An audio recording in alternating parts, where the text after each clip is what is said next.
Hey everyone, welcome to my channel where we turn awesome ideas into infinite creations.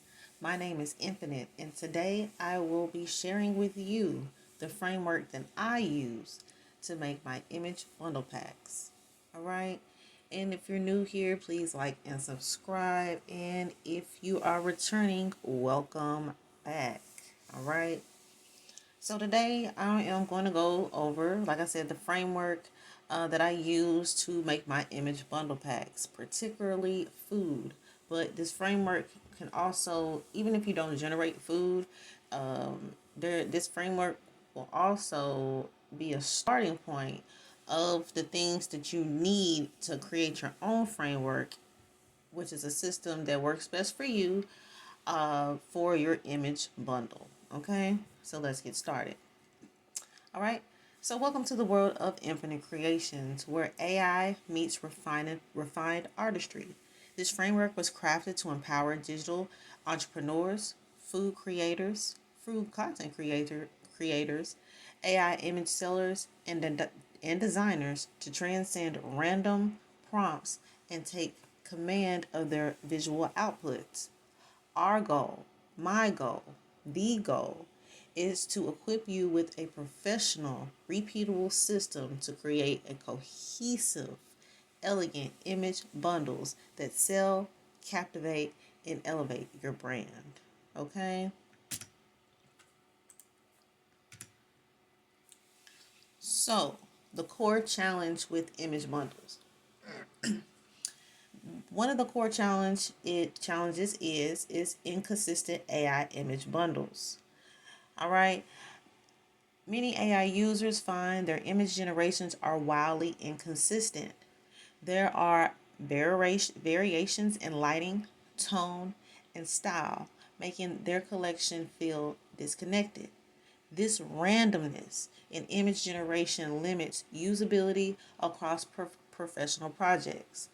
And I feel this 100% because I have several image bundle packs. But it wasn't until I got to the 20th one that I realized, I said, hey, yeah, I got an image bundle pack, but a food image that's for a blog is totally different from a food image that is for a magazine or for a lot of different things. So if you're not paying attention to certain things like that, you will wind up with some nice looking images, but they might not be what it needs to be, which is creating the inconsistency. Okay, moving forward. Confusion around visual elements. Buyers and sellers alike are uncertain about resolution, commercial readiness, and visual cohesion, leading to undervalued and unsellable assets that are a waste of time and effort. So you're confused, seller's confused, everybody's confused because it's not ready. It's not together, and it takes a lot of time, and it winds up being a waste of time. So we're gonna get rid of confusion today, okay? And lastly, unprepared for commercial design. Images often lack polish uh, and a unified voice, making them unsuitable for brand work, editorial features, or digital product use, directly impacting potential revenue. And that's self-explanatory. If you're not ready for it to, be the standard of commercial design, then it will look unpolished and unkempt. And that is not a goal that we're trying to reach. We want to reach polished. We want to reach revenue potential. Okay? All right. So, why are we talking about this? Why should we adopt this framework? Like I said, this is my framework for what I use to make food images. But if you're not making food images or you're making different types of images, your framework is going to be different. You might add a couple more elements to it, you might take away. But a framework is needed when you are what? Constructing creativity, which is our first element that we benefit of what we're going over. So this framework provides a guiding blueprint, turning aimless prompts into purposeful, strategic image creation. Okay? Next, unified visual language. From lighting choices to camera angles, every detail aligns to build bundles that mirror professional, editorial, or commercial shots. Okay? And lastly, time and quality efficiency. Reduce experimentation and rework, enabling faster production cycles and boosting overall image quality for marketplace and brand use. All right. So that is our goal. We need constructive creativity. Because creativity feels good, but it needs to be constructed. We need a unified visual language, and we also need time and quality efficiency because we don't want to be experimenting all night. It takes time to create these images. If you're serious about image creation, it takes time to put a bundle pack together. But this framework will at least give you a starting point on what you need to do. Okay? So, what are we going to be talking about? There are 6 parts of this framework that we're going to be going over, which are the building blocks to build cohesive AI image bundles. All right. So, the first element that we will go over is type of image. Now, these are the 3 that I'm just putting out there on the examples of the types of images, but the purpose of me going into this is so you can define what images fall into what the purpose of what you have going on. Meaning, so I just picked these 3, but you might have yours might be different. So select from editorial, commercial, or lifestyle, each defining the bundle moods and use case for the targeted impact. So you need to define what's the purpose of the images that you're generating. Okay, whether it's example number 1, editorial, example number 2, commercial, or example number 3, lifestyle. You need to figure out what we're doing. Okay, we need to define that. All right, next, lighting profile. Lighting profile. Choose lighting styles like natural, studio, moody, or background lighting to set the precise atmosphere and tone. And the lighting can definitely change the tone and the atmosphere of an image. And if you have inconsistent tones, you're going to have, once again, inconsistent images. All right. So that's another element that we need to be aware of. All right. Our next is photographer styles. You want to reference masters. I give 2 examples, and to embody a consistent aesthetic signature across your images. Okay. So even though we're referencing famous photographers, we're not copying them. We're getting we're going to find, you might find your style from practicing from a master style, if that makes sense. If you're watching, I don't know, I'm just throwing this out there, basketball videos, I don't know, skating videos. I like to roller skate. I'm watching a video trying to figure out new moves, right? But these moves that I'm watching from this video might vary when I go to start making it my own. And we want to reference masters in the process of you making it your own, because the standard has been set, right? So if you're painting something and you want to be the next Picasso, guess what? You're going to have to study Picasso. So, boom. All right. Next, our camera and lens setup. Use realistic camera specs, such as Canon EOS. And I just, put an example here to enhance prompt accuracy and image authenticity. So it's never a bad thing to put a camera reference inside of your prompt. Even though you're going to have an image, you can use a camera to create a specific type of image to give you a more quality image and a more complex prompt. It's enhanced just by you using this, being aware of the type of camera that you're using. Okay. So next we have detail boosters.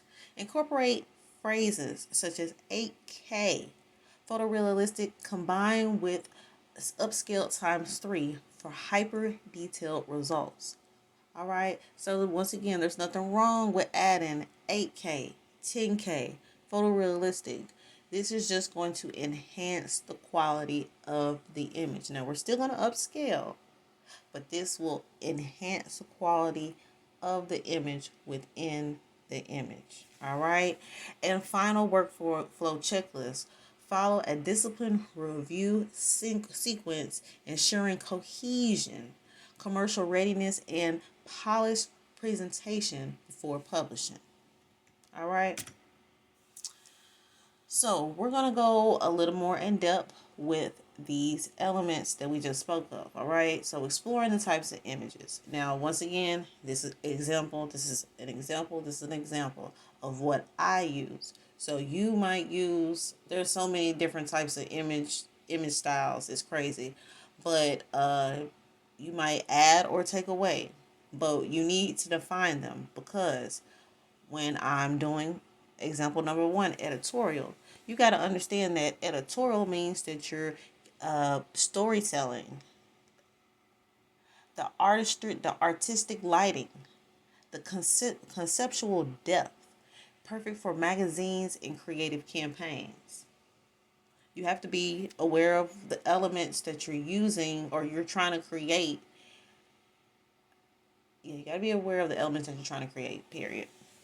All right, next we have commercial. When you're thinking commercial, you see bright, you see crisp, and product focused. Images that are clearly showcase items for advertising and e-commerce. So, if you can imagine in your head it, an image of a cake is going to be different from editorial image of a cake and a commercial image of a cake, right? And even the next example, lifestyle. Lifestyle is realistic, warm, inviting imagery, capturing natural moments suited for social media, blogs, and brand storytelling. Boom. So even this image that we have right here, this image is not an editorial image. It's not even a commercial image. I will put this image under lifestyle image. And we're going to get more into images use case, because I look at this image as a kind of like an abstract image. It's an image that's going to complement the main image. So if you were to see this image on a menu, it would be just on the side complementing the commercial product that they're selling. So you have to know what you're using your images for and where they work best at. Okay. So next, mastering the lighting profile, the mood maker. So natural lighting, soft, diffuse, and warm, mimicking daylight for approachable and fresh looks, such as hourglass and window lighting. All right. So the next one that we have is studio lighting. It's controlled, it's bright, it's shadow aware for polished professional advertising results. This is high key and soft box. Okay. Excuse me. And mood lighting. Dramatic with depth, deep shadow, perfect for editorial storytelling and refined aesthetics, which is low key and directional spotlight. Okay, so these are just examples of elements. At the end of the day, for the broader audience, you need to be aware of the type of lighting that you're going to have for your images. Okay. Next, photographer styles. Drawing inspiration from industry masters.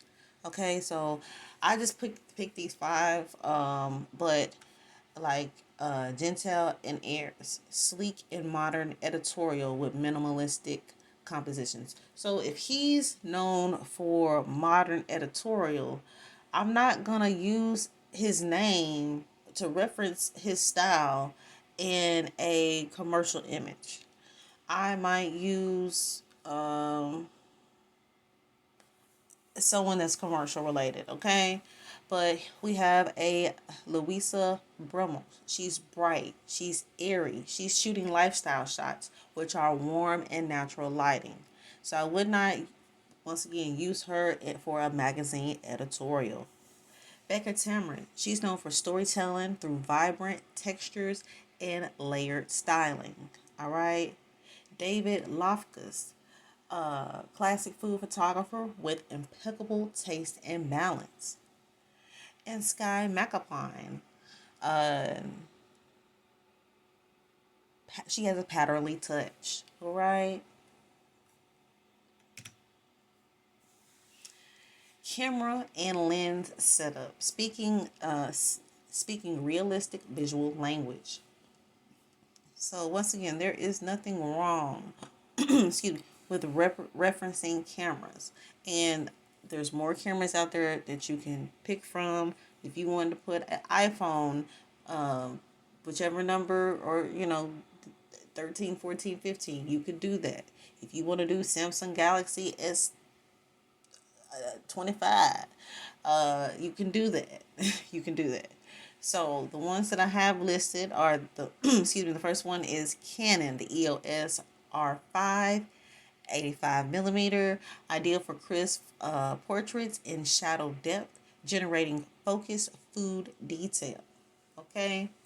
Next, we have a Sony A7RB 35 millimeter, which is perfect for wider lifestyle shots with atmospheric context and sharpness.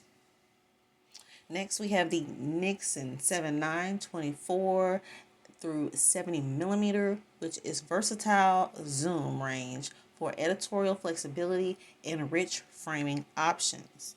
Excuse me. And lastly, we have Leticia SL2S, the 50 millimeter, classic focal length for balanced composition and creamy bokeh background. So the detail boosters, amplifying clarity and balance. So like I mentioned before, you can use words such as 8K resolution, 10K resolution, super high detail, perfect for large print and zoomed in marketing. Okay, this is the reason why we need to know this information. Photorealistic ensures words like photorealistic ensures images feel authentic, natural, and believable. Okay. Next, we have cinematic lighting and HDR. Create dynamic range with rich shadows and highlights for editorial impact. And lastly, upscale times 3 guarantees sharpness and print ready quality for maximizing pixel integrity. So once again, these are just word examples that you can use and gives you more detail to just saying, okay, what's the difference between me using the word 4K and 8K? You might want to go into more research with that. We know that the 8K, it says, is good for large print and zoomed in marketing. Do we need that for the image that we are generating? Okay. So, final workflow checklist from vision to ready to sell. All right, number 1, planning and mood boarding. Establish establish the bundle's theme, style reference, and the visual goal. That is our first step. All right. Our second step is going to be prompt crafting. Develop detailed prompts incorporating all framework elements that we just went over. So now when you make your prompt, you have more details that need to be included inside of your prompt. Number 3, Image generation and selection. Produce AI output. Carefully curate images that align with the style. All right. Number 4, consistency review. Ensure lighting, composition, resolution, and tone remain uniform. Number 5, mock-up and presentation. Create compelling previews. Showcase bundles using across channels. All right. So with number 5, if you're making a cover, this is just an example. If you're making a cover for your image bundle pack, me personally, I have discovered, and I discovered this after image bundle pack, like number 20. My image covers were too busy. Yes, they were upscale. Yes, they would look good, but it was a lot to look at. You know, when you put, at one point, I had like maybe 9 food images on the cover. Like, it's too much. That is way too much. I do 4 now. And then I just list what I have, what's to be expected. You already see the quality of the images, so I let that be. There's no reason to put every last image that's in your bundle on the cover, because that's not always the best way to bring about your presentation to the world. Okay? And that's just from my experience. All right, and lastly, publishing and delivery. Package files professionally with clear licensing and usage notes. So I make sure with all my image bundle packs, I have a copyright as well as a thank you. I put in the image bundle pack what the usage notes are for it, with clear licensing usage or whatever. So it's there. It's simple. You can have ChatGPT generate one for you, and you just edit it down to whatever you need for it to be. All right. So, what are the final thoughts? To elevate AI artistry in a visual legacy. Excuse me. This framework is not merely about pretty pictures. It's a transformation. By adopting a strategic, brand conscious approach, creators gain control over AI power. Excuse me. I should have got some water, you guys. I normally have my water here if I'm talking like this. Creators gain power. Excuse me. Creators gain control over AI's power, turning images into timeless, story-driven assets that resonate and convert.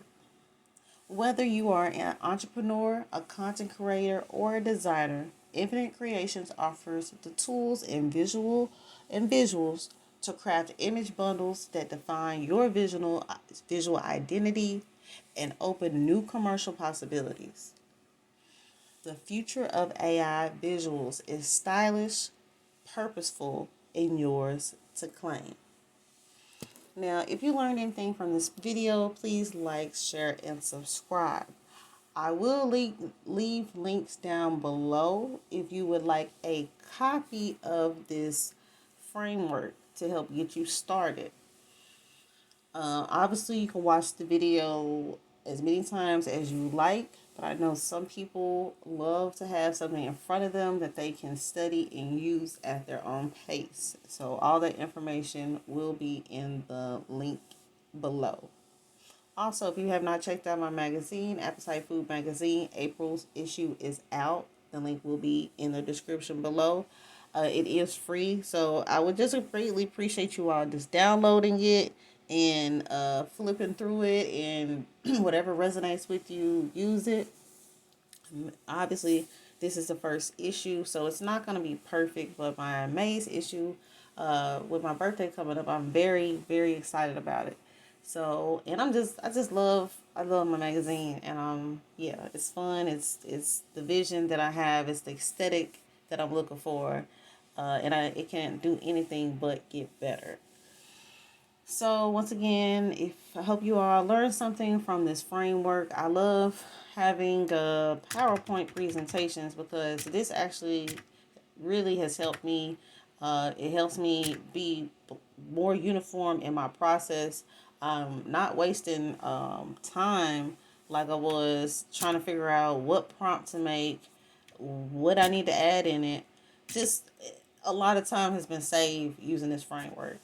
So I know I did a video earlier in the month, or a month or so ago, showing you how I create images on Midjourney. However, I didn't go into this. So this is kind of like a follow up video to the process of creating image bundle packs. So it is 9:52 p.m.